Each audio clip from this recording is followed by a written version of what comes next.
বিরুদ্ধে আজকে আপনারা এফআইআর করেন? আমরা অল ত্রিপুরা গভর্নমেন্ট ডক্টরস অ্যাসোসিয়েশনের পক্ষ থেকে আইছি আজকে থানাতে একটা এফআইআর করার জন্য।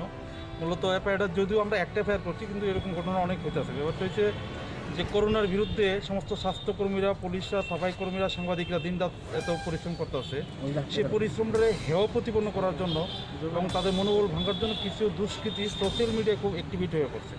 তারা বিভিন্ন মিথ্যা গুজব, বিভিন্ন অপপ্রচার চালাইতেছে যে করোনা রোগী যেগুলি ত্রিপুরাতে ডায়াগনোস হয়েছে সেগুলি নাকি মোটেও করোনা নয়, ম্যালেরিয়া পজিটিভ, এবং ডাক্তাররা সেগুলিকে ভুল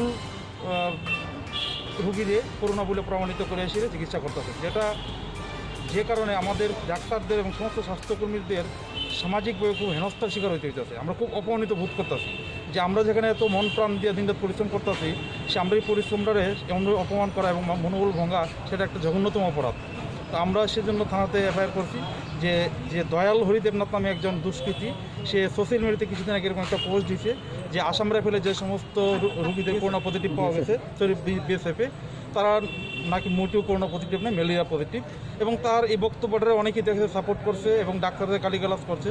তা আমরা এফআইআর করছি ওই লোকটাকে যাতে অচিরেই গ্রেপ্তার করা হয় এবং তার বিরুদ্ধে যথাযোগ্য শাস্তি প্রয়োগ করা হয় এবং সে একটা দৃষ্টান্ত স্থাপন করা হয় যাতে ভবিষ্যতে অন্য কোনো দুষ্কৃতী এবং সেই রকম অলস মস্তিষ্কের লোক এরকম করার সাহস না পায়।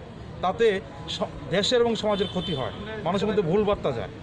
আপনার নাম আর ডেজিগনেশনটা? আমি ডক্টর রাজেশ চৌধুরী, আমি অল ত্রিপুরা গভর্নমেন্ট ডক্টর অ্যাসোসিয়েশনের জেনারেল সেক্রেটারি।